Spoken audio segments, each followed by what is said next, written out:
നമസ്കാരം. Middle east വാർത്തകളിലേക്ക് സ്വാഗതം. ആദ്യം പ്രധാന തലക്കെട്ടുകളിലേക്ക്.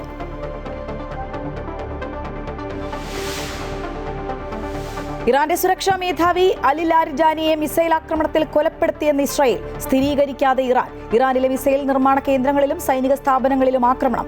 തെഹ്റാൻ, ഷിറാസ്, തബ്രിസ് നഗരങ്ങളിലും ഒരേ സമയം വ്യോമാക്രമണം നടത്തി ഇസ്രായേൽ.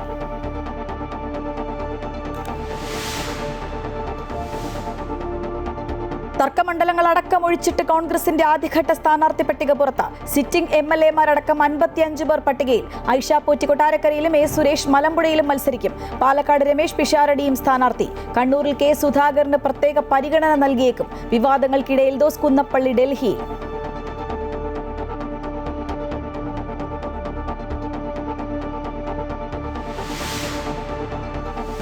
നിയമസഭാ തെരഞ്ഞെടുപ്പിലെ 25 സ്ഥാനാർത്ഥികളെ പ്രഖ്യാപിച്ച് മുസ്ലിം ലീഗ്. 4 പുതുമുഖങ്ങൾ. PK കുഞ്ഞാലിക്കുട്ടി മലപ്പുറത്തും വേങ്ങരയിൽ KM ഷാജിയും സ്ഥാനാർത്ഥി. അനാരോഗ്യത്തെ തുടർന്ന് മത്സര രംഗത്ത് നിന്ന് മാറി നിന്ന MK മുനീർ.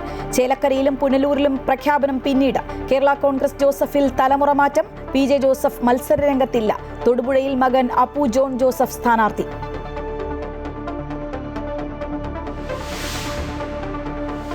കണ്ണൂർ ജില്ലാ സെക്രട്ടേറിയറ്റ് അംഗം TK ഗോവിന്ദനെ പുറത്താക്കി CPM. ഗോവിന്ദൻ രാഷ്ട്രീയ വഞ്ചന നടത്തിയെന്ന് ജില്ലാ സെക്രട്ടറി KK രാഗേഷ്. ഹാപ്പിനെസ് ഫെസ്റ്റിന്റെ കണക്കുകൾ അധികൃതർ പരിശോധിച്ച് ഉറപ്പുവരുത്തിയെന്ന MV ജയരാജൻ.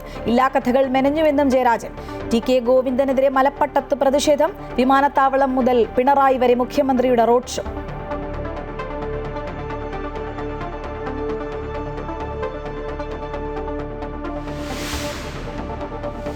അയോധ്യ ശ്രീരാമക്ഷേത്രത്തിൽ ദർശനം നടത്തി സദ്ഗുരു ശ്രീമാത അമൃതാനന്ദമയി ദേവി. മറ്റന്നാൾ ക്ഷേത്രത്തിന്റെ 2ാം നിലയിൽ ശ്രീരാമയന്ത്രം സ്ഥാപിക്കുന്നതിനും അനുബന്ധ പൂജകൾക്കും രാഷ്ട്രപതി ദ്രൗപദി മുർമുവിനൊപ്പം അമ്മയും സാക്ഷിയാകും. സന്ദർശനം ശ്രീരാമ ജന്മഭൂമി തീർത്ഥക്ഷേത്ര ട്രസ്റ്റിന്റെ ക്ഷണം സ്വീകരിച്ചു.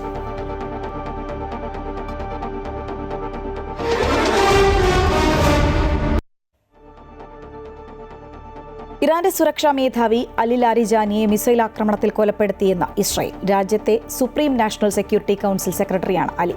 ഇന്ന് പുലർച്ചെ ഇസ്രായേൽ നടത്തിയ ആക്രമണങ്ങൾ പ്രധാനമായും ലക്ഷ്യമിട്ടത് ലാരിജാനിയെയാണെന്നും അദ്ദേഹത്തെ കൊലപ്പെടുത്തിയെന്നും ഇസ്രായേൽ മാധ്യമങ്ങൾ റിപ്പോർട്ട് ചെയ്തു. ഇതേസമയം ഇത് സംബന്ധിച്ച സ്ഥിരീകരണം പുറത്തു വന്നിട്ടില്ല. ഇസ്രായേൽ ആക്രമണത്തിൽ അലിക്ക് ഗുരുതരമായി പരിക്കേറ്റതായി റിപ്പോർട്ടുകളുണ്ട്. ഇറാൻ പരമോന്നത നേതാവ് ആയത്തുള്ള അലി ഖമനേയിയുടെ കൊലപാതകത്തെ തുടർന്ന് രാജ്യത്തിന്റെ സുരക്ഷയുടെ നേതൃത്വം ലാരിജാനിയുടെ കൈകളിലായിരുന്നു. സുരക്ഷാ മേധാവിയെ ലക്ഷ്യം വെച്ചുള്ള ആക്രമണം ഇറാന് കനത്ത തിരിച്ചടിയാണ്. ഇറാനിലെ മിസൈൽ നിർമ്മാണ കേന്ദ്രങ്ങളും സൈനിക സ്ഥാപനങ്ങളും ലക്ഷ്യമിട്ട് തെഹ്റാനിലും ഷിറാസ്, തബ്രിസ് നഗരങ്ങളിലും ഒരേ സമയം വ്യോമാക്രമണം നടത്തിയെന്നാണ് ഇസ്രായേൽ സൈന്യം അവകാശപ്പെടുന്നത്. ഗൾഫ് മേഖലകളിലേക്ക് ഇന്നും ഇറാന്റെ ഡ്രോൺ ആക്രമണം. അബുദാബി ഷാ ഗ്യാസ് ഫീൽഡിലും ഫുജൈറ ഓയിൽ ഇൻഡസ്ട്രി സോണിലും ഡ്രോൺ ആക്രമണ ശ്രമങ്ങളെ തുടർന്ന് തീപിടുത്തമുണ്ടായി. സ്ഥിതിഗതികൾ നിയന്ത്രണ വിധേയമായെന്നും പരിക്കുകൾ ഒന്നും റിപ്പോർട്ട് ചെയ്തിട്ടില്ലെന്നും അധികൃതർ അറിയിച്ചു. UAE-യിലെ സ്കൂളുകളും ഉന്നത വിദ്യാഭ്യാസ സ്ഥാപനങ്ങളും 2 ആഴ്ച കൂടി വിദൂര പഠന രീതി തുടരുമെന്ന് വിദ്യാഭ്യാസ മന്ത്രാലയം അറിയിച്ചു. അബുദാബി ബനിയാസിൽ മിസൈൽ അവശിഷ്ടം പതിച്ചതിനെ തുടർന്ന് ഒരു പാകിസ്ഥാൻ സ്വദേശി മരിച്ചു. UAE 45 ഡ്രോണുകളും 10 ബാലിസ്റ്റിക് മിസൈലുകളും ഇന്ന് നേരിട്ടു. ഫെബ്രുവരി 28 മുതലുള്ള ഇറാൻ ആക്രമണ ശ്രമത്തിന്റെ ഭാഗമായി UAE-യിൽ മരിച്ചവരുടെ എണ്ണം 8ആയി. 157 പേർക്ക് പരിക്കേറ്റുവെന്നും പ്രതിരോധ മന്ത്രാലയം അറിയിച്ചു. കുവൈറ്റിൽ ഡ്രോൺ അവശിഷ്ടങ്ങൾ പതിച്ചതിനെ തുടർന്ന് ആരോഗ്യ മന്ത്രാലയത്തിലെ അടിയന്തര മെഡിക്കൽ ടീമിലെ 2 ആംബുലൻസ് ജീവനക്കാർക്ക് പരിക്കേറ്റതായി ആരോഗ്യ മന്ത്രാലയം. ഔദ്യോഗിക വക്താവ് ഡോക്ടർ അബ്ദുള്ള അൽ സനദാണ് ഇക്കാര്യം അറിയിച്ചത്. ഇവരെ സംഭവസ്ഥലത്ത് വെച്ച് പ്രഥമ ശുശ്രൂഷ നൽകിയ ശേഷം കൂടുതൽ വിലയിരുത്തലിനും ആവശ്യമായ വൈദ്യസഹായത്തിനുമായി അടുത്തുള്ള ആശുപത്രിയിലേക്ക് മാറ്റി. ഇവരുടെ ആരോഗ്യനില തൃപ്തികരമാണ്. സംഭവത്തെക്കുറിച്ച് അന്വേഷിക്കാനും ആവശ്യമായ നടപടികൾ സ്വീകരിക്കാനും ബന്ധപ്പെട്ട അധികാരികളെ അറിയിച്ചതായി അദ്ദേഹം പറഞ്ഞു. സൗദിയിൽ കഴിഞ്ഞ 24 മണിക്കൂറിനുള്ളിൽ റിയാദ്, കിഴക്കൻ പ്രവിശ്യ എന്നീ മേഖലകളെ ലക്ഷ്യമാക്കി വന്ന 64 ഡ്രോണുകൾ സൗദി പ്രതിരോധ സേന വെടിവെച്ചിട്ടു. രാജ്യത്തിന്റെ വ്യോമാതിർത്തി ലംഘിച്ചെത്തിയ ഡ്രോണുകളെ ലക്ഷ്യസ്ഥാനത്ത് എത്തുന്നതിന് മുൻപ് തന്നെ തകർക്കാൻ സാധിച്ചതായും ആക്രമണ ശ്രമങ്ങളെ വിജയകരമായി പ്രതിരോധിച്ചതായും അധികൃതർ അറിയിച്ചു. സൗദിക്ക് നേരെ കഴിഞ്ഞ ദിവസങ്ങളായി ശത്രുപക്ഷത്ത് നിന്ന് വരുന്ന ഡ്രോൺ ആക്രമണങ്ങളെ ചെറുക്കുന്നതിന്റെ ഭാഗമായി ആകാശത്ത് കാണുന്ന സംശയാസ്പദമായ ഡ്രോണുകളെയും മിസൈലുകളെയും കുറിച്ച് റിപ്പോർട്ട് ചെയ്യുന്നതിനായി സൗദിയുടെ തവക്കൽന ആപ്പിൽ പുതിയ സേവനം ആരംഭിച്ചതായി സൗദി പ്രതിരോധ മന്ത്രാലയം അറിയിച്ചു. സ്വദേശികൾക്കും പ്രവാസികൾക്കും ഈ സംവിധാനം ഉപയോഗപ്പെടുത്താം. റിപ്പോർട്ടുകൾ റെക്കോർഡ് വേഗത്തിൽ ബന്ധപ്പെട്ട വകുപ്പുകൾക്ക് ലഭ്യമാക്കാനും അതുവഴി ദ്രുതഗതിയിലുള്ള പ്രതിരോധ നടപടികൾ സ്വീകരിക്കാനും ഈ പുതിയ ഫീച്ചർ സഹായിക്കുമെന്ന് മന്ത്രാലയം വ്യക്തമാക്കി. മിഡിൽ ഈസ്റ്റിലെ നിലവിലെ സുരക്ഷാ സാഹചര്യങ്ങളുടെ പശ്ചാത്തലത്തിൽ കുവൈറ്റിലുള്ള ഇന്ത്യൻ പ്രവാസികൾക്ക് സൗദി അറേബ്യ വഴി നാട്ടിലേക്ക് മടങ്ങുന്നതിന് പ്രത്യേക ട്രാൻസിറ്റ് സൗകര്യങ്ങൾ ഒരുക്കണമെന്നാവശ്യപ്പെട്ട് കുവൈറ്റ് കേന്ദ്ര വിദേശകാര്യമന്ത്രി ഡോക്ടർ എസ് ജയശങ്കറിന് കുവൈറ്റിലെ സാമൂഹ്യ സംഘടന ഭാരതീയ പ്രവാസി പരിഷത്ത് നിവേദനം നൽകി. കുവൈറ്റിൽ 10 ലക്ഷത്തിലധികം വരുന്ന ഇന്ത്യൻ പൗരന്മാർ നേരിടുന്ന യാത്രാ പ്രതിസന്ധികൾ ചൂണ്ടിക്കാട്ടിയാണ് സംഘടന അടിയന്തര ഇടപെടൽ ആവശ്യപ്പെട്ടത്. നിലവിൽ കുവൈറ്റിൽ നിന്ന് കരമാർഗം സൗദിയിലെത്തി റിയാദ്, ജിദ്ദ വിമാനത്താവളങ്ങൾ വഴി നാട്ടിലേക്ക് പോകാനുള്ള സൗകര്യം പ്രവാസികൾ ഉപയോഗിക്കുന്നുണ്ടെങ്കിലും സ്വകാര്യ ഓപ്പറേറ്റർമാർ ഈടാക്കുന്ന ഉയർന്ന യാത്രാക്കൂലി സാധാരണക്കാർക്ക് വലിയ സാമ്പത്തിക ഭാരമാകുന്നുണ്ട്.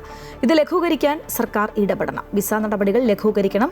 സൗദി ട്രാൻസിറ്റ് വിസ ലഭിക്കുന്നതിലെ കാലതാമസം അടിയന്തരമായി നാട്ടിലെത്തേണ്ട രോഗികൾക്കും വിസ കാലാവധി കഴിഞ്ഞവർക്കും വലിയ ബുദ്ധിമുട്ടുണ്ടാക്കുന്നു. ജസീറ എയർവേസ് ഉൾപ്പെടെയുള്ള വിമാന കമ്പനികൾ കൈസുമ, ഹഫർ, അൽ ബാത്തിൻ വിമാനത്താവളം വഴി നിലവിൽ നൽകുന്ന പ്രത്യേക ട്രാൻസിറ്റ് സൗകര്യങ്ങൾ ഇന്ത്യയിലേക്കുള്ള യാത്രക്കാർക്കും ലഭ്യമാക്കാൻ നടപടി സ്വീകരിക്കണം. നിലവിലെ അടിയന്തര സാഹചര്യം പരിഗണിച്ച് സൗദി ഗവൺമെന്റുമായി ചർച്ച നടത്തി പ്രത്യേക ട്രാവൽ കോറിഡോർ അല്ലെങ്കിൽ ലളിതമായ ട്രാൻസിറ്റ് വിസ സംവിധാനം ഏർപ്പെടുത്തുന്നത് പ്രവാസികൾക്ക് വലിയ ആശ്വാസമാകുമെന്ന് നിവേദനത്തിൽ പറയുന്നു.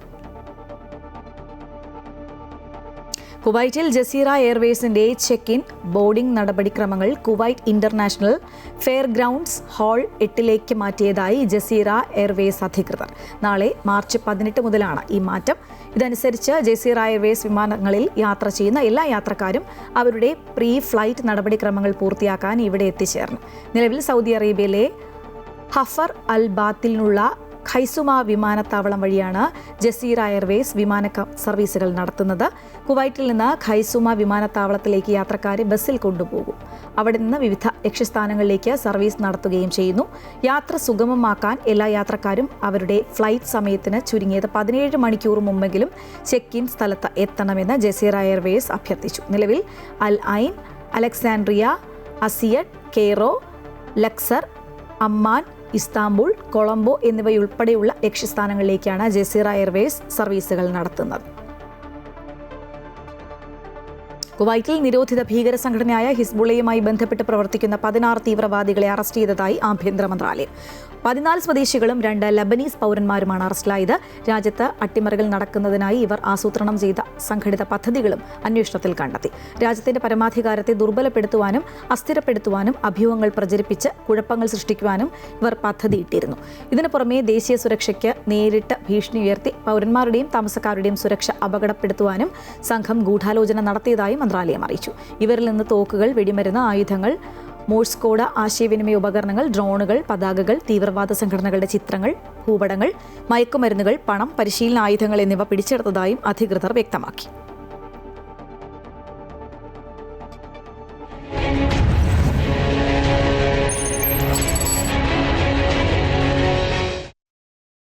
സിറ്റിംഗ് MLAമാർ ഉൾപ്പെടെ 55 പേരുടെ പട്ടികയുമായി ആദ്യഘട്ട സ്ഥാനാർത്ഥികളെ പ്രഖ്യാപിച്ച് കോൺഗ്രസ്.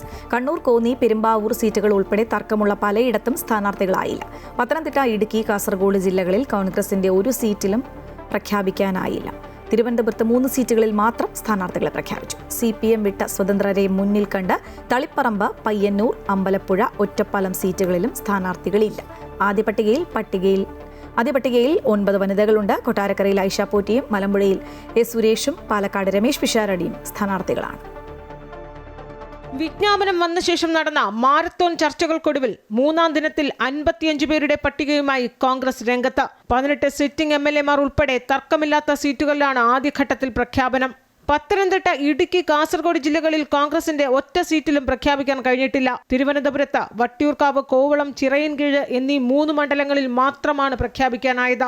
എറണാകുളം ഉൾപ്പെടെയുള്ള മറ്റു ജില്ലകളിലും തർക്കമുള്ള പല സീറ്റുകളിലും പ്രഖ്യാപിച്ചിട്ടില്ല. MP മാരായ K സുധാകരനും അടൂർ പ്രകാശും ഇടഞ്ഞു നിൽക്കുന്ന കണ്ണൂരിലും കോന്നിയിലും പ്രഖ്യാപിച്ചിട്ടില്ല. സിറ്റിംഗ് MLA എൽദോസ് കുന്നപ്പള്ളിയുടെ ലൈംഗിക പീഡന കേസ് നിലനിൽക്കുന്നതിനാൽ പെരുമ്പാവൂരിലും പ്രഖ്യാപനമായില്ല. അതേസമയം സഹകരണ ബാങ്ക് ക്രമക്കേടുമായി ബന്ധപ്പെട്ട് മറ്റൊരു സിറ്റിംഗ് MLAയായ IC ബാലകൃഷ്ണന്റെ സീറ്റിലുണ്ടായിരുന്ന അനിശ്ചിതത്വം മാറിയിട്ടുണ്ട്. സ്ഥാനാർത്ഥിത്വം പ്രഖ്യാപിച്ചു. ചിറയൻകീഴ് രമ്യ ഹരിദാസിന്റെ സ്ഥാനാർത്ഥിത്വത്തിനെതിരെ പ്രാദേശിക കോൺഗ്രസ് ഘടകത്തിന്റെ കടുത്ത വിയോജിപ്പ് കണക്കിലെടുത്തില്ല.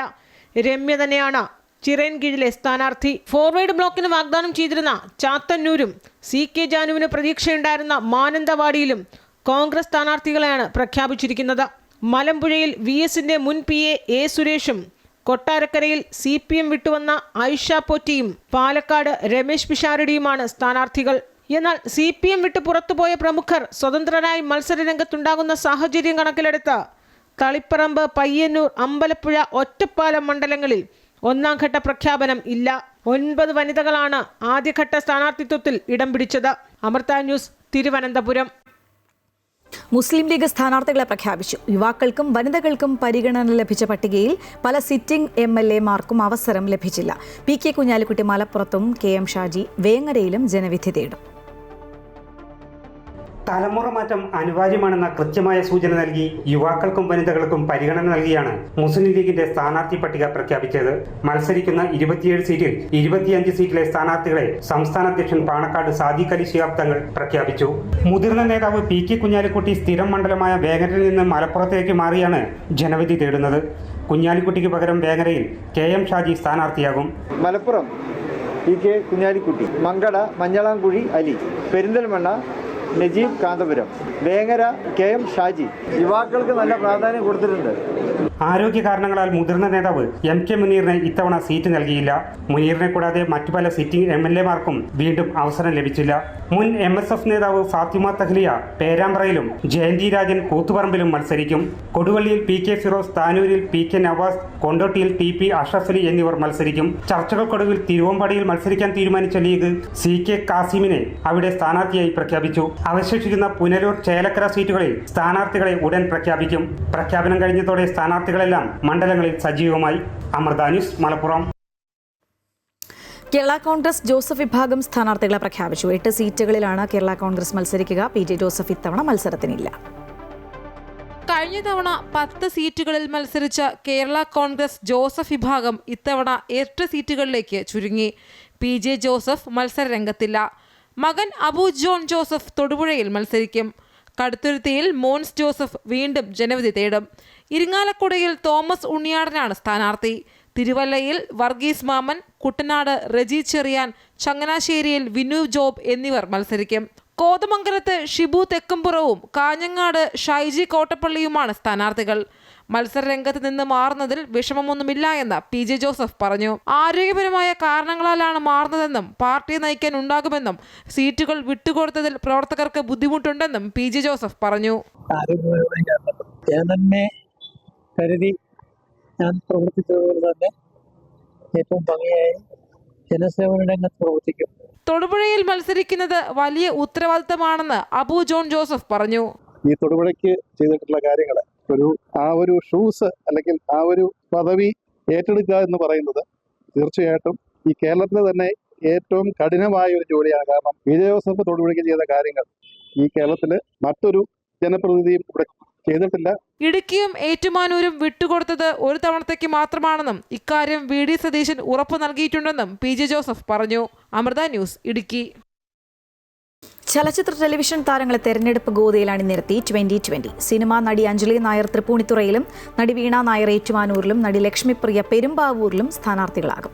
അഖിൽ മാരാരുടെ തൃക്കാക്കരയിലെ സ്ഥാനാർത്ഥിത്വം നേരത്തെ പ്രഖ്യാപിച്ചിരുന്നു. എറണാകുളത്ത് 9 മണ്ഡലങ്ങളിൽ 2020 മത്സരിക്കുമെന്ന് സാബു M ജേക്കബ് പറഞ്ഞു.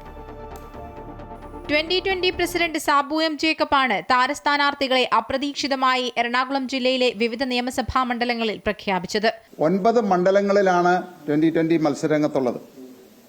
കഴിഞ്ഞ തവണ എറണാകുളം ജില്ലയിൽ 8 സ്ഥലത്ത് നമ്മൾ മത്സരിച്ചതാണ്. ഈ തവണ അത് 9 സ്ഥലത്ത് നമ്മൾ മത്സരിക്കുന്നു.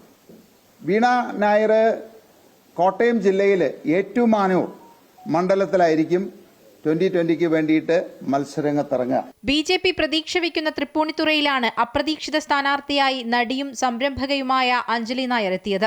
രാഷ്ട്രീയ പശ്ചാത്തലമില്ലെങ്കിലും സ്വന്തം നാട്ടിൽ വിജയിക്കാൻ കഴിയുമെന്ന ആത്മവിശ്വാസം അഞ്ജലി പങ്കുവച്ചു. രാഷ്ട്രീയക്കാരിയായി കാണാൻ അച്ഛൻ ആഗ്രഹിച്ചിരുന്നു. അച്ഛന്റെ ആഗ്രഹം പാലിക്കണമെന്ന വിശ്വാസത്തോടെയാണ് സ്ഥാനാർത്ഥിയാകാൻ സമ്മതിച്ചതെന്ന് അഞ്ജലി പറഞ്ഞു. എൻ്റെ അച്ഛന് ഏറ്റവും കൂടുതൽ സന്തോഷമാവുന്ന ഒരു കാര്യമാണിത്. പറയാൻ വാക്കുകളില്ല. തൃപ്പൂണിത്തുറയിലുള്ള എല്ലാ ജനങ്ങളോടൊപ്പം ഞാൻ ഉണ്ടാവും. എല്ലാവരുടെയും വീട്ടിലൊരു മകളെ പോലെ അവരുടെ പ്രശ്നങ്ങളെല്ലാം എൻ്റെ അടുത്ത് പറയാം. BJP തെരഞ്ഞെടുപ്പ് പ്രചരണ വേദികളിലെ സജീവ സാന്നിധ്യമായിരുന്ന ലക്ഷ്മിപ്രിയയാണ് NDA സ്ഥാനാർത്ഥിയായി പെരുമ്പാവൂരിലെത്തുന്നത്.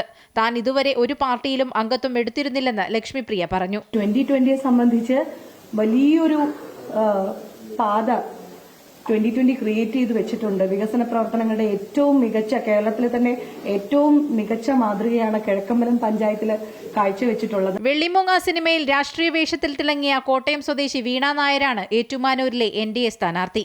2007 Swathi Thirunal college union SFI chairperson ആയിരുന്നു വീണ നായർ.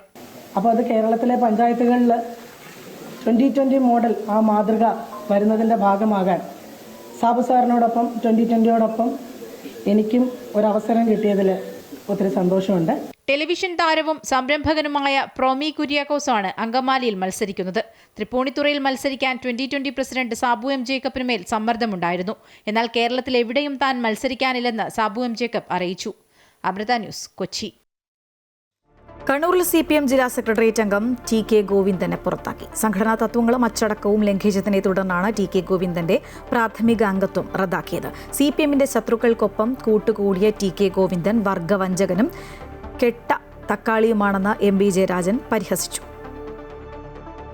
കണ്ണൂർ ജില്ലാ സെക്രട്ടേറിയറ്റ് അംഗം TK ഗോവിന്ദൻ മാസ്റ്റർ പാർട്ടിക്കെതിരെ പച്ചനുണയാണ് പടച്ചുവിട്ടത്. തളിപ്പറമ്പിൽ PK ശ്യാമലയുടെ സ്ഥാനാർത്ഥിത്വത്തെ അങ്ങേയറ്റം നീചമായി ചിത്രീകരിക്കുകയും കോൺഗ്രസിനൊപ്പം ചേർന്ന് പരസ്യമായി പാർട്ടി വിരുദ്ധ നിലപാട് സ്വീകരിക്കുകയും ചെയ്തുവെന്നാണ് ജില്ലാ സെക്രട്ടേറിയറ്റിന്റെ കണ്ടെത്തൽ.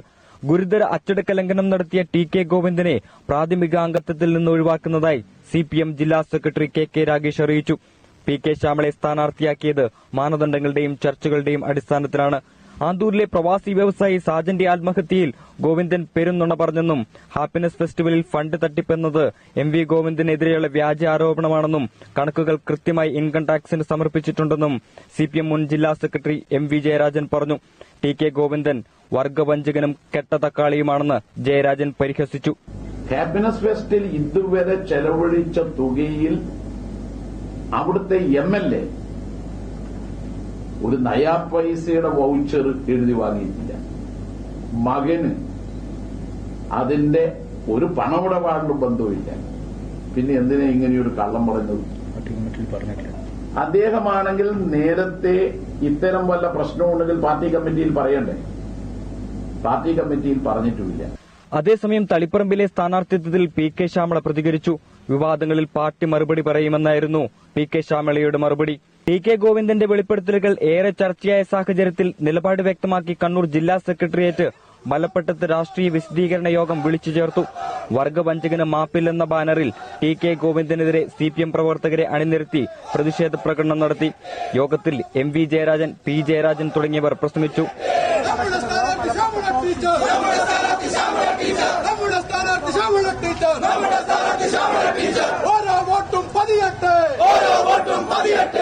TK ഗോവിന്ദനെ പിന്തുണയ്ക്കാനുള്ള UDF നീക്കത്തിനെതിരെ തളിപ്പറമ്പിലെ പ്രാദേശിക നേതൃത്വം വിയോജിപ്പ് രേഖപ്പെടുത്തി. TK ഗോവിന്ദന് ജനപ്രീതിയില്ലെന്നാണ് ഇവരുടെ വാദം. പുതിയ രാഷ്ട്രീയ സാഹചര്യത്തിൽ തളിപ്പറമ്പിലെ UDF സ്ഥാനാർത്ഥി നിർണയം ഇതുവരെയും പൂർത്തിയായിട്ടില്ല. അമൃത ന്യൂസ്, കണ്ണൂർ. അയോധ്യയിൽ ശ്രീരാമക്ഷേത്രത്തിൽ ദർശനം നടത്തി സദ്ഗുരു ശ്രീമാതാ അമൃതാനന്ദമയി ദേവി. കേരളത്തിൽ നിന്നുള്ള ഭക്തരും മുതിർന്ന സന്യാസി ശ്രേഷ്ഠരും അമ്മയ്ക്കൊപ്പം ഉണ്ടായിരുന്നു. ക്ഷേത്രം trust general secretary Champat Rai അമ്മയെ സ്വീകരിച്ചു. ശ്രീരാമക്ഷേത്രത്തിൽ ശ്രീരാമയന്ത്രം പ്രതിഷ്ഠിക്കുന്ന ചടങ്ങിൽ പങ്കെടുക്കാനായാണ് അമ്മ രാമജന്മഭൂമിയിലെത്തിയത്.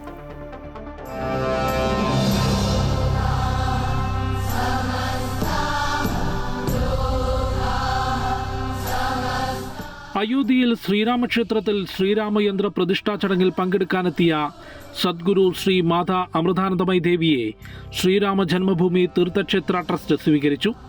കൊല്ലം അമൃതപുരിയിൽ നിന്നും ആശ്രമത്തിലെ സന്യാസി ശ്രേഷ്ഠരും ബ്രഹ്മചാരികളും ആശ്രമ അന്തേവാസികളുമായി പ്രത്യേക ട്രെയിനിലാണ് അമ്മ അയോധ്യയിലെത്തിയത്. ബിർള മന്ദിറിലെ ഭക്തരുടെ ഭജനയ്ക്ക് ശേഷം രാമജന്മഭൂമിയിലെ ശ്രീരാമക്ഷേത്രത്തിൽ അമ്മ ദർശനം നടത്തി. ശ്രീരാമ ജന്മഭൂമി തീർത്ഥക്ഷേത്ര trust general secretary Champat Rai അമ്മയെ ക്ഷേത്രത്തിൽ സ്വീകരിച്ചു. മുതിർന്ന സന്യാസി ശ്രേഷ്ഠന്മാർക്കൊപ്പമായിരുന്നു രാംലല്ല ദർശനം. ശേഷം അമ്മയുടെ നേതൃത്വത്തിൽ ധ്യാനവും ഭജനയും നടന്നു.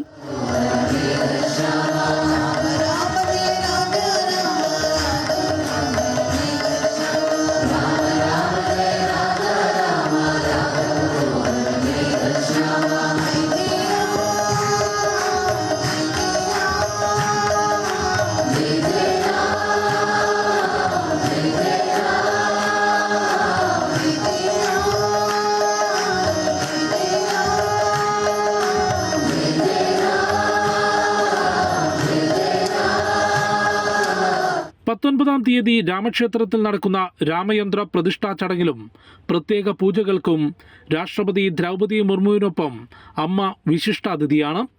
UP മുഖ്യമന്ത്രി യോഗി ആദിത്യനാഥ്, ഭാരതത്തിലെ ആത്മീയ നേതൃനിരയിലെ ക്ഷണിക്കപ്പെട്ട അതിഥികളും ചടങ്ങിൽ പങ്കെടുക്കും. സന്യാസി ശ്രേഷ്ഠരും ഭക്തരും ഉൾപ്പെടെ 1200ഓളം പേർ അയോധ്യയിൽ അമ്മയെ അനുഗമിക്കുന്നുണ്ട്. അയോധ്യയിൽ നിന്നും ജിഷ്ണു കൃഷ്ണൻ, അമൃത ന്യൂസ്.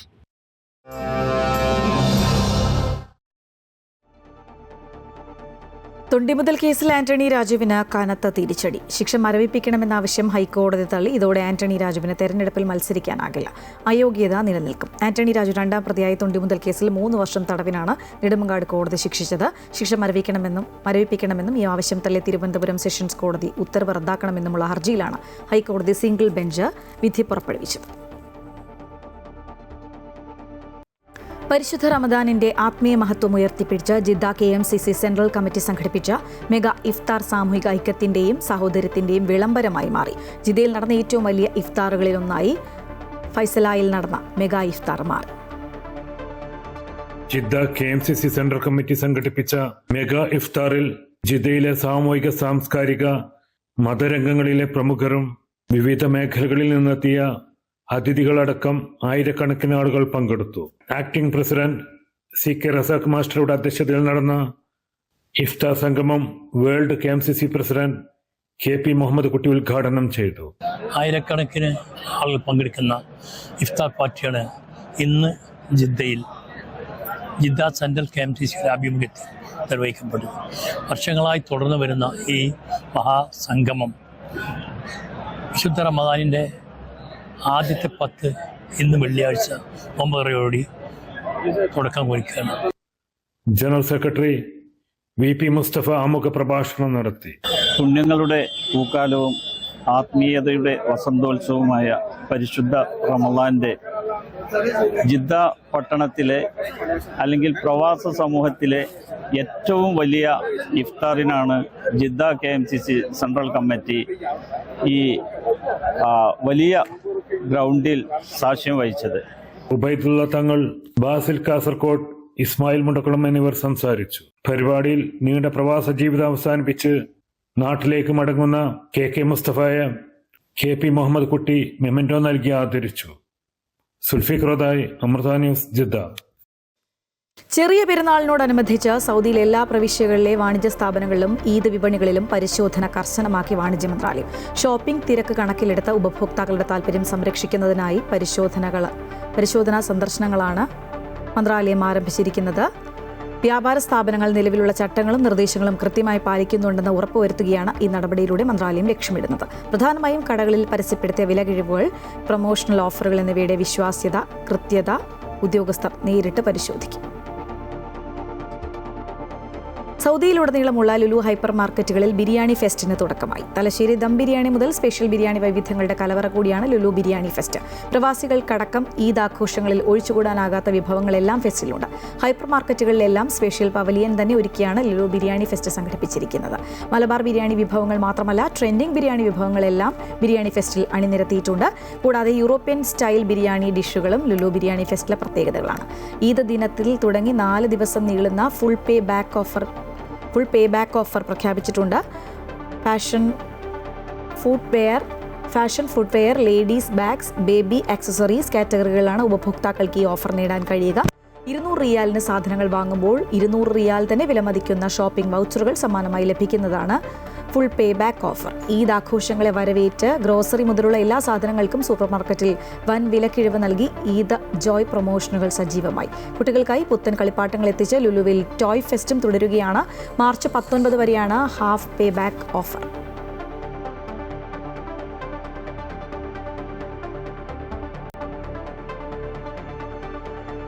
ഡോക്ടർ വന്ദനാദാസ് വധക്കേസിൽ പ്രതി സന്ദീപ് കുറ്റക്കാരനാണെന്ന് കോടതി. വിധി മറ്റന്നാൾ പറയും. സാക്ഷിമൊഴികളും സാഹചര്യ തെളിവുകളും ശാസ്ത്രീയ തെളിവുകളും പരിശോധിച്ച ശേഷമാണ് പ്രതി കുറ്റക്കാരനാണെന്ന് കൊല്ലം 1ാം അഡീഷണൽ ഡിസ്ട്രിക്ട് സെഷൻസ് കോടതി കണ്ടെത്തിയത്. പ്രതി മാനസിക രോഗിയാണെന്ന പ്രതിഭാഗത്തിന്റെ വാദം കോടതി അംഗീകരിച്ചില്ല. കൊലപാതകം, തെളിവ് നശിപ്പിക്കൽ ഉൾപ്പെടെ പ്രോസിക്യൂഷൻ ചുമത്തിയ ഗുരുതര കുറ്റങ്ങളെല്ലാം കോടതി അംഗീകരിച്ചു.